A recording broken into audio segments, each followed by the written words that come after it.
panel later on in the program. But first, housing affordability. Australian houses are some of the most expensive in the world. Getting into the property market, particularly in Sydney and Melbourne, is getting even more difficult. One idea that's been floated of late: first home buyers being able to tap into their super to help pay for a deposit. Senator Matthew Canavan, National Senator Matthew Canavan, supports that idea, and he joins me now. Thanks for your time today on Sky News. Now, this idea was floated by Joe Hockey about unlocking this super, but it almost seems like it's been disowned by him. It's not exactly something he's still pushing for, is it? Well, it was a menu of issues and ideas that Joe put forward. It's not government policy, and I accept that.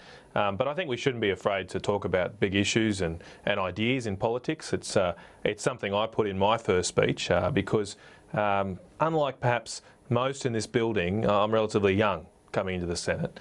And I'm perhaps one of the few who bought their first home or have bought their first home since the early 2000s, when house prices went through the roof, when the after effects have been that we've got lower or falling home ownership rates, the first time since the Second World War that's happening. And I think we need something to help young people get in their home as soon as they can with a decent amount of equity, which doesn't risk the financial leverage of our sector. Right, so let's look at a couple of potential pitfalls that have been discussed. One is obviously the super balances themselves. If these people access the super at a young age, you take away what seems like a small amount of money, but the magic of compound interest means it makes a big difference. And it could also hit the government long term because it gets an increased reliance maybe on the aged pension. Sure. Well, first of all, if you're only allowed to use your superannuation balance to invest in another asset, you'll still get compounding. So, and property actually performs better than equities. Over the last 20 or 30 years, it's performed better at least. So you'll still get a compounding effect.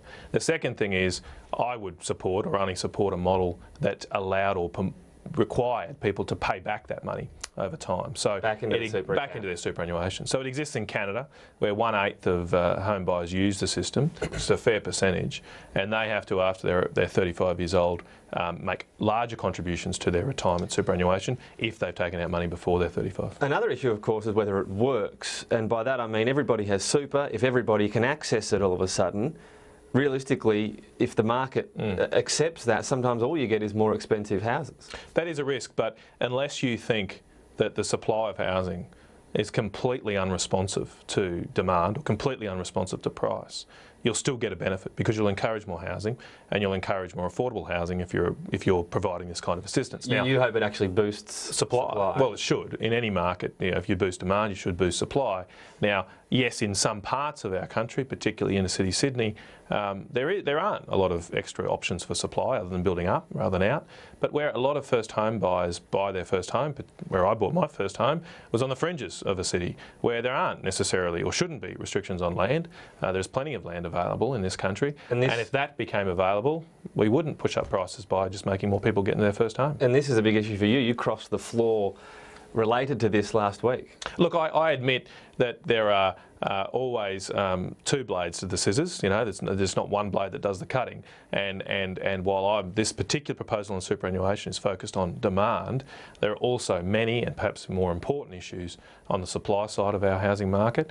Those are issues largely for state government, but last week Senator Day put in a motion to call on state governments to release more land, and something I felt passionate about, and I supported him on the motion. Another issue within this that you'd have to say is a factor, negative gearing. I know how popular that is to talk about and talk about getting rid of, but to mention that, because a big figure lately in statistics is more and more investors buying houses, and the amount of investor loans is really soaring essentially. In the US, for example, you can negatively gear the home you live in, not investment homes. If you want people inside their own homes, that seems to make more sense. Well, yes, and the US system is extremely different because you can deduct your own interest expenses in your own home against your tax. I wouldn't support that model because I think it distorts our tax system. If you're allowed to do that, you should have capital gains tax on your own home too, which we don't have and I wouldn't support. So I don't support the US system, and no one's really proposing it here in Australia. On the broader issue of negative gearing for investment property, well, we allow people to negative gear margin loans for shares. We allow people to negative gear investments in fixed income or government bonds. There shouldn't really be different rules for different asset classes. But do you look at the whole thing? Is that something you'd be willing to? Well, if we did look at the whole thing, that would be a different issue. But there doesn't seem to be what is the problem with our tax system. We should have a system which allows people to deduct legitimate expenses of doing business and making a return. And the costs of borrowing to buy an asset have always and everywhere been thought of as a legitimate expense in purchasing an asset, and I see no reason to change that. Indeed, the Productivity Commission looked at this about 10 years ago when John Howard asked them to look at first home ownership, and they concluded the same thing, that negative gearing is a long-standing and principled part of our taxation system, and really see no reason to change. I also question its impact on affordability. We've had negative gearing for decades, for more than a decade, going right back to the 1930s. Briefly stopped, but yeah. It briefly stopped, you're right. The house price surge we've seen in the last 15 years has nothing to do with that, because it didn't change. Another issue that's a bit of a lightning rod in some of the regional areas, Coles and Woolworths. You've been previously on the record and pushing for greater penalties for them when they, perhaps, what's the best way to put it, abuse their market power. Yeah. Is that going anywhere? Well, we've got a Harper review coming out very soon, and I'll be watching that very closely. I mainly am very concerned about this issue because of a federal court case last year. And if you don't have anything to read on the weekend, read the federal court case from last year, because it's gripping reading about how Coles treats its small business owners. Demanding payments for nothing, for no contractual breach. If you want to remain in a relationship with me. Is it going anywhere? Well, I am continuing to push for it. We'll wait and see where it goes. I think there is a great groundswell of support for stronger laws in this place, more ability for people to enforce the law, including private businesses to take action, and stronger penalties. Your old boss, Barnaby Joyce, is of course in the other place now, a cabinet minister. Have you perhaps taken over the baton as a Nationals senator, willing to talk up perhaps to your coalition partner? I don't think I've in any way attempted to model myself on Barnaby. I learnt a lot from him, but I'm my own person, a different person. But I do think what Barnaby represents, or has represented the last few years, is a cohort of people in the Nationals Party that are willing to take a more assertive stance. That, we realise that if we want to continue to represent people in regional areas, we've got to do things for them.